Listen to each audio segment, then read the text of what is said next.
Hi friends, स्वागत है आपका अस्तित्व दर्शन पर। पिछली बार की चर्चा को हम आगे बढ़ाते हैं। एम्पिडोक्लिस तक आए थे, अब एनेक्सगोरस की ओर चलते हैं। इससे पहले एक छोटी सी बात, यहाँ एक शब्द प्रचलित है, बीज धर्म। बीज से संसार उत्पन्न हुआ, ऐसी मान्यता के केंद्र में उस धर्म का उदय हुआ।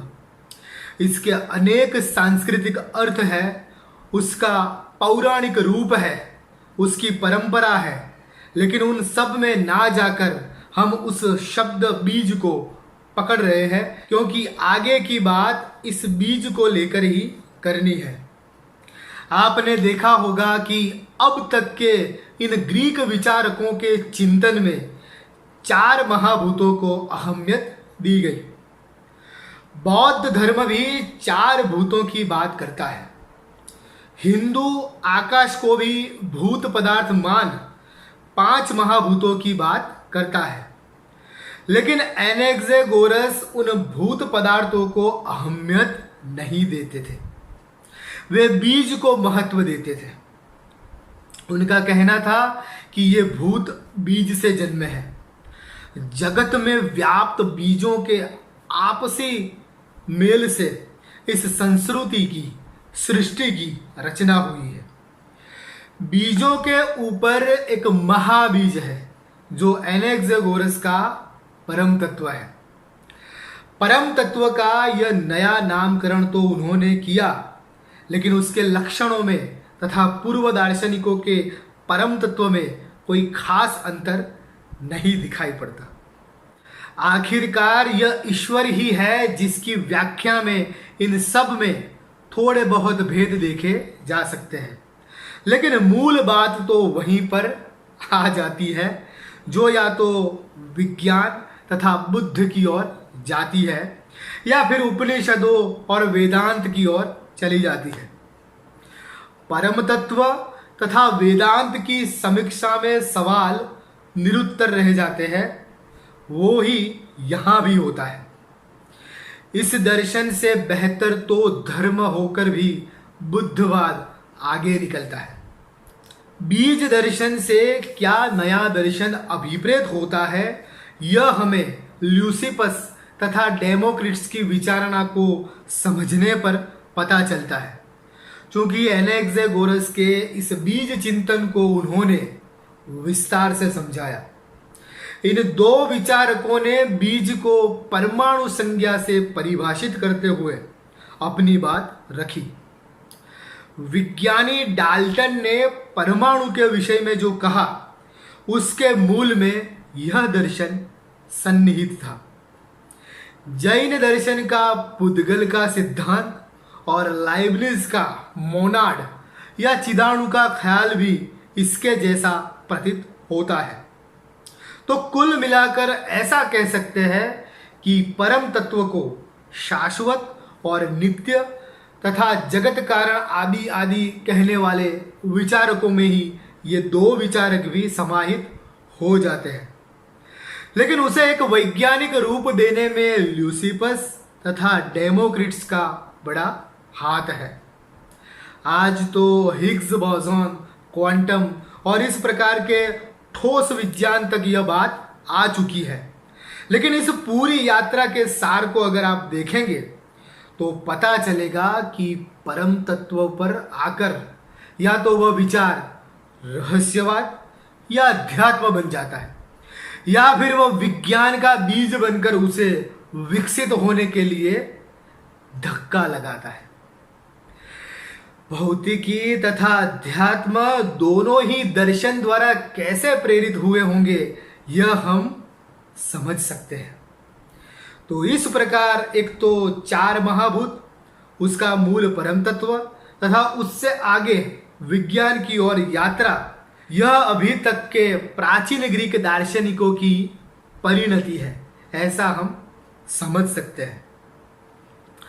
अब हम दर्शन शास्त्र के पितामह सोक्रेटिस, जिन्हें हिंदी में सुकरात कहा जाता है, उनकी ओर आगे बढ़ रहे हैं। सुकरात के पूर्व अब तक हमने जिन दार्शनिकों का जिक्र किया, उन्होंने भौतिकी तथा अध्यात्म की ओर अपने विचारों को केंद्रित किया था। ये वो लोग थे जिन्हें हम विज्ञान का स्रोत कह सकते हैं। दिखाई पड़ने वाले जगत के विषय में, पदार्थ के विषय में खोजबीन तथा प्रयोग से पूर्व किसी ठोस साधन के बगैर सीधे तरीके से सोचने पर वैज्ञानिक चिंतन करके जहां तक पहुंचा जा सकता था, वहां तक हमें सजग बनाया गया। उस वैज्ञानिक सोच को, रेशनल थिंकिंग को अगर मानव जीवन के संदर्भ में प्रयुक्त किया जाए तो क्या होगा? वो ही सुकरात ने किया, लेकिन उसका आरंभ उससे पूर्व ही हो चुका था। कुछ अनोखे विचारकों द्वारा जिन्हें दर्शन शास्त्र में सॉफिस्ट फिलोसोफर कहा जाता है। आइए अब जानते हैं उन सॉफिस्ट्स के बारे में। वैसे तो इन दार्शनिकों के केंद्र में ज्ञान ही था।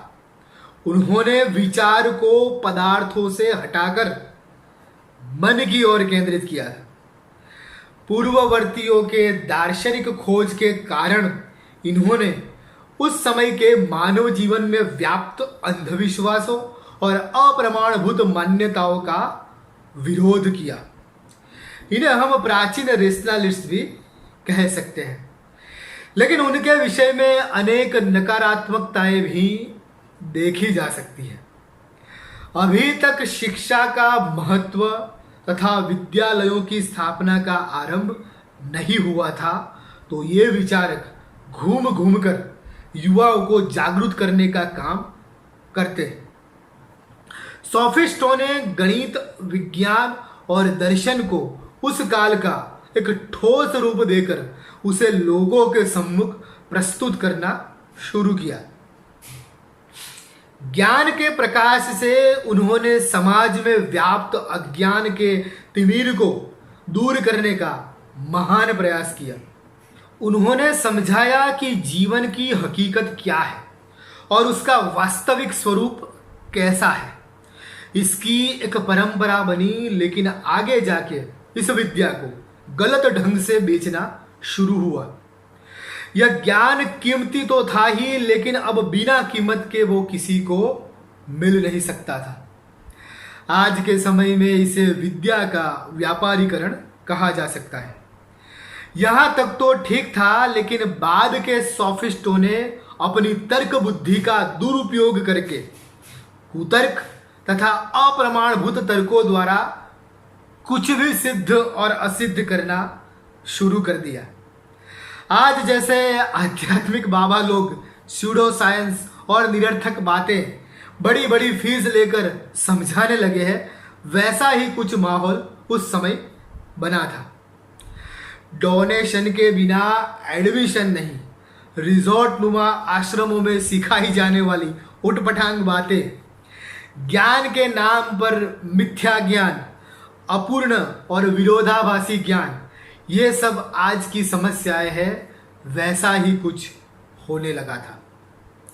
हमें इस बात में कोई समस्या नहीं लगी कि अमूल्य विद्या निश्चित कीमत लेकर प्रदान की जाए, लेकिन दिक्कत यह थी कि सिर्फ धन लोभ के कारण भी विद्या के नाम पर कुछ भी परोसा जाने लगा था। शुरुआत के सोफिस्ट सही में यथार्थ विद्या प्रदान कर रहे थे, लेकिन बाद में सब गड़बड़ा गया। ज्ञान की कीमत अवश्य होनी चाहिए, लेकिन ज्ञान अहम है, कीमत नहीं। और सत्य ज्ञान होना चाहिए, ज्ञान के नाम पर कुछ भी नहीं। सोफिस्ट में प्रोटेगोरस तथा गॉर्जियस की बात संक्षेप में समझ लेते हैं। प्रोटेगोरस एक महान सोफिस्ट फिलोसोफर और रेशनलिस्ट थिंकर थे। उन्होंने नैतिकता की चर्चा करते हुए मनुष्य को ही उसके अंतिम मापदंड के रूप में परिभाषित किया।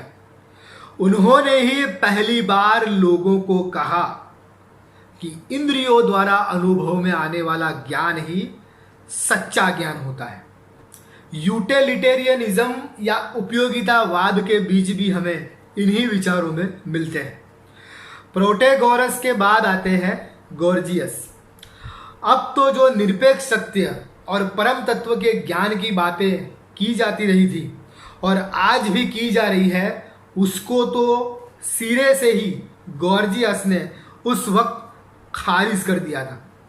उन्होंने कहा कि परम सत्य या निरपेक्ष सत्य की प्राप्ति असंभव है। ऐसा कोई सत्य होता ही नहीं है और यह केवल एक मन के द्वारा निर्मित आदर्श है। उसे समझने का कोई उपाय ही नहीं है। फिर भी मान लो कि कोई उसे किसी तरह जान भी लेता है, तब भी उसे परिभाषित करना संभव नहीं, उसे दूसरे को दिया नहीं जा सकता। तो शब्दातीत भाषा से परे बुद्धि तथा मन के उस पार कुछ है भी तो शब्द तथा बुद्धि द्वारा समझा ना जाने वाला वैसा सत्य किस काम का। गोर्जियस ने विशुद्ध रेशनल थिंकिंग की बात छेड़ दी थी। मसलन हम ज़्यादा से ज़्यादा अज्ञान क्या है यह जान सके, वो ही सत्य ज्ञान है। यह सापेक्षिक ही होगा। निरपेक्ष ज्ञान या निरुपाधिक अवधान केवल एक अवधारणा है जिसका ना कोई छोर है और ना ठिकाना। तो पश्चातवर्ती सोफिस्ट ने चाहे इस धारा को कितना ही दूषित किया और यह कुख्यात हो गई, लेकिन उचित कीमत पर उचित लोगों को उचित ज्ञान प्रदान करने वाले सोफिस्ट फिलोसोफर्स का मूल्य कम नहीं हो जाता। प्रोटेगोरस तथा गोर्जियस का दर्शन शास्त्र के विकास में एक अमूल्य प्रदान है और इसे नकारा नहीं जा सकता। हम भी हमारी मौलिक यात्रा के फलस्वरूप इसी सत्य को समझे थे कि निरपेक्ष सत्य, परम सत्य और पारमार्थिक सत्य जो भी नाम दे, लेकिन ना तो उसकी कोई ठोस व्याख्या की जा सकती है और ना ही उसका कोई उपाय। कृष्णमूर्ति अपने अंतिम प्रवचनों में यही कहते हैं कि जो अप्राप्य है वो ही परम है। जो मन की सीमाओं में सीमित हो सके वो निरपेक्ष नहीं है। हमारा कहना यह है, जो कि सोफिस्ट गोर्जियस ने स्पष्ट किया, कि फिर पकड़ में आने वाला, समझ में आने वाला ही जीवन का व्यवहारिक सत्य है और उसी की बात करनी चाहिए। अब बारी आती है सोक्रेटिस की या कहें मानव विज्ञान की, ह्यूमैनिटीज की, साइकोलॉजी की, एथिक्स की। सोक्रेटिस हमें ले जाते हैं प्रकृति से मानव जीवन की ओर, पारमार्थिक चिंतन से व्यवहारिक दर्शन की ओर, नेचर साइंस से ह्यूमन साइंस की ओर। सुकरात आसमान से विचार को जमीन पर उतारते हैं और जीवन कैसे जिए यह बात करते हैं। एक दार्शनिक के पास किसी भी जिज्ञासु का मूल प्रश्न ही यह होना चाहिए कि जीवन कैसे जिए, अधिकृत जीवन क्या है। इसका एक जवाब तो जीसस और बुद्ध के पास है ही, धर्म और थियोसॉफी के पास है ही, लेकिन सुकराती सोच उसे स्वीकृति नहीं देती। सत्य का खोजी आस्था तथा श्रद्धा के आधार पर कुछ भी मान नहीं लेगा। तो आस्था नहीं वरन तर्क से जीवन की खोज करने वालों का धर्म, ऐसा दर्शन सुकरात ने हमें दिया। सभी धर्मों के विशेषणों, उनकी परिभाषा तथा उनके परिवेश को हटाकर पिछली सदी के मौलिक धर्म विचारक जिद्दू कृष्णमूर्ति थियोसॉफी की नई व्याख्या करते हैं। कृष्णमूर्ति को हम आधुनिक धर्म के महान व्याख्याकार के रूप में देखते हैं। उन्होंने क्या कहा है धर्म के विषय में, यह आप खुद ही पढ़ें और समझें। उन्होंने कहा कि अनंत को कैसे पाया जा सके। पा लिया तो अनंत कैसे रहेगा, शांत मन अनंत सत्य को कैसे जानेगा, नहीं जान सकता। और यह नहीं जान सकने का बोध ही वह परम विनय है जिसे धर्म कहते हैं, नीति कहते हैं। ठीक यही बात सुकरात ने कही थी कि मैं सिर्फ अपने अबोध के बोध से युक्त हूं, मैं नहीं जानता, यही मैंने जाना। धर्मज्ञ अंत में इतना ही कह सकता है। यह है सुकराती सोच। सोक्रेटिस को हम दर्शन के धर्म विचार के रूप में देखते हैं। कृष्णमूर्ति, सोक्रेटिस और बुद्ध हमें कहीं ना कहीं एक से प्रतीत होते हैं। सोक्रेटिस कहते हैं खुद को जानो, ग्नोधि सत्वान, नो धाय सेल्फ। अपने आप को कैसे जानना, तो अपने आप को जानने के लिए व्यक्ति को वस्तुनिष्ठता के मार्ग से जानना होगा, ना कि व्यक्तिनिष्ठ तरीके से। अब जब हम वस्तुनिष्ठ दृष्टि से खुद को जानेंगे तो हमें स्वयं के बारे में बोध होगा।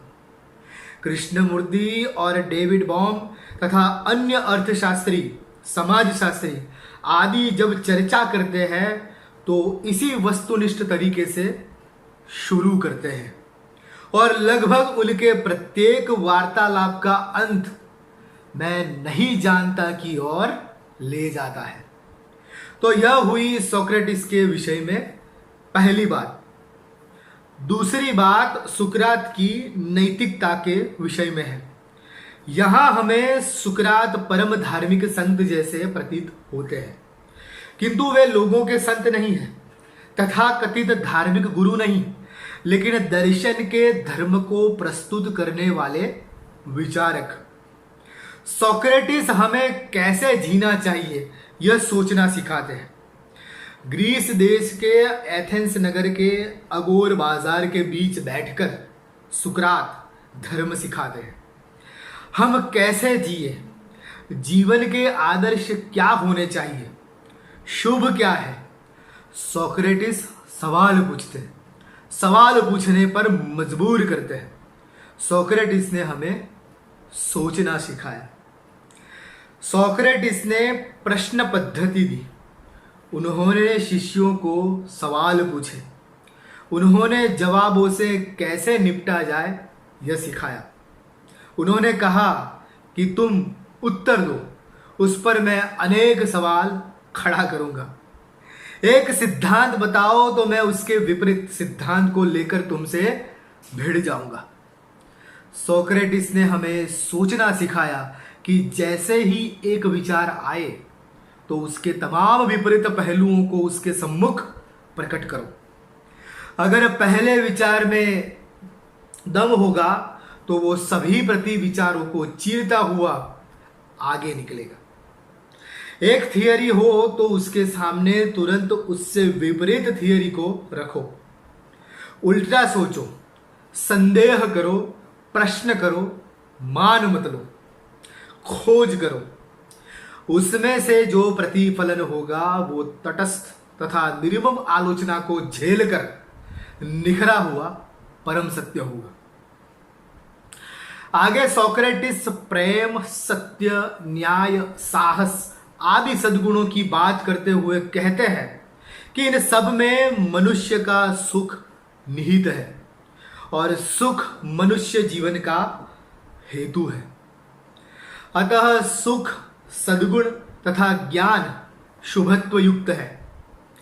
एरिस्टोटल सोक्रेटिस को नीति शास्त्र के पिता के रूप में प्रस्तुत करते हैं और साथ में ही एक संत दार्शनिक की तरह उन्हें देखते हैं। हम सोक्रेटिस को बुद्ध और जे कृष्णमूर्ति के बीच की कड़ी के रूप में देखते हैं। बुद्ध में संपूर्ण धर्म का मूल रूप निहित है, वह आदर्श रूप है, जबकि कृष्णमूर्ति आधुनिक रूप में उसे प्रस्तुत करने का 20वीं सदी में जो प्रयास करते हैं वो हमें सुकरात की ओर ले जाता है। सुकरात धर्म तथा दर्शन के बीच की कड़ी हो ऐसा लगता है।